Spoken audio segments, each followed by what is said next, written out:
Politicians around the world are trying to gradually reduce the usefulness of cash until they can eradicate it completely. Every transaction you ever made tells something about your habits, your politics, your associations, your movement, your physical location. And on the one hand, all of this data gets collected and shared among all of the intelligence agencies and corporations, or leaked. And on the other hand, if the people in power choose to, they can decide to debank you overnight. They turn off the switch. Now imagine what happens if your bank account is shut down and cash doesn't exist. Well, you can't eat. You can't buy food.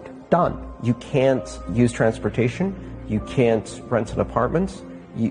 They can literally destroy your life in a second. And if you think this is crazy, this is happening today in China. They have a system called Sesame. It's called a social credit score. And they use your social media postings to give everyone a score as to how well they toe the line of political correctness to the doctrine of the Communist Party. People who have a negative credit score on that system are denied access to public transportation. They're denied access to airlines, they're denied access to trains, they're denied access to jobs in the government, they're denied access to apartments to rent. They're doing that today. Now, today, those people have cash to go back on. What happens when there's no cash? If you look at how the world's been acquired, it's been done by a banking scam where you lend people money that doesn't exist, we call it credit, and you charge them interest on it. If they don't pay the money back plus interest, then you get their wealth that does exist. You get their home, their business, their land, their resources, whatever. When you go to a bank and you say, borrow £50,000, they'll type into your account £50,000 in credit. Where's the credit come from? Here. But you're not paying back £50,000. You're paying back £50,000 plus interest. The interest is never created, only the principal. Because people think that governments create money. Money is overwhelmingly created by private banks issuing credit. That's how money comes into circulation. What this means is creating credit for the principal but not the interest is that at no point is there ever enough money in circulation to pay back all the debt and all the interest on the debt outstanding. So people losing their homes and their businesses and their resources, etc., is built into the system on purpose. Once you squeeze the money supply, you take money out of circulation, it becomes obvious that there's nothing like enough money in circulation to pay back all the debt. So there's people losing their homes, there is things that they own, for no other reason that there simply is not enough money for everyone to pay back the debt. So what do the banks do? Ooh, we'll have that. And this has been going on for centuries.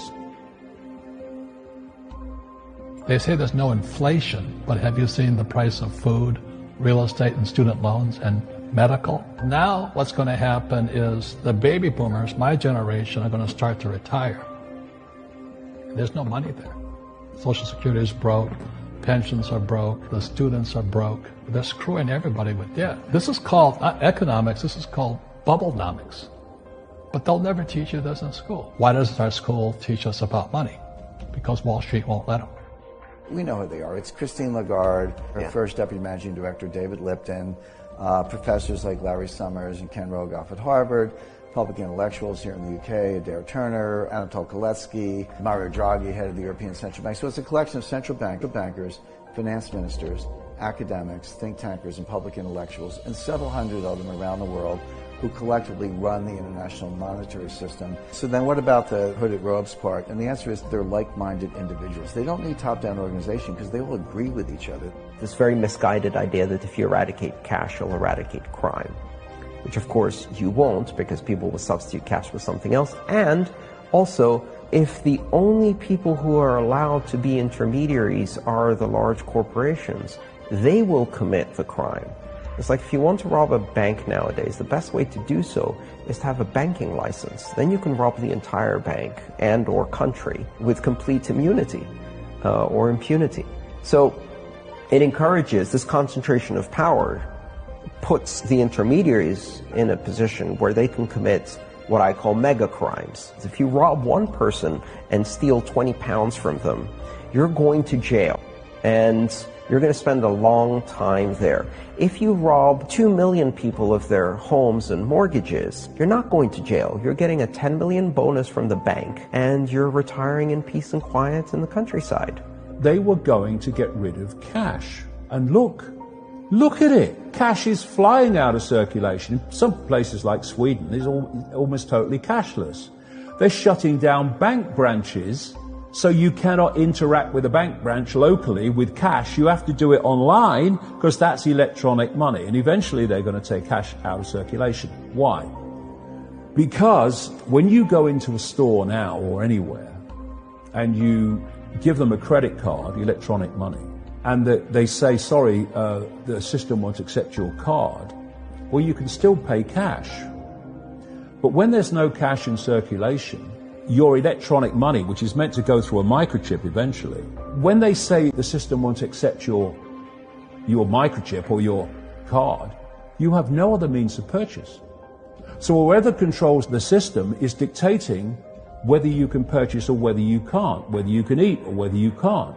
There couldn't be good things with things like Bitcoin and stuff like that, as long as cash stays in circulation. That's the key. While cash is in circulation, you have other points of ways of purchase.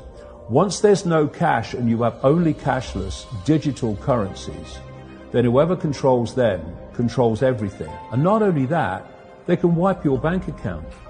If you're a dissident of the system, as this moves on into more extremes, they can wipe your bank account and it's just gone, because all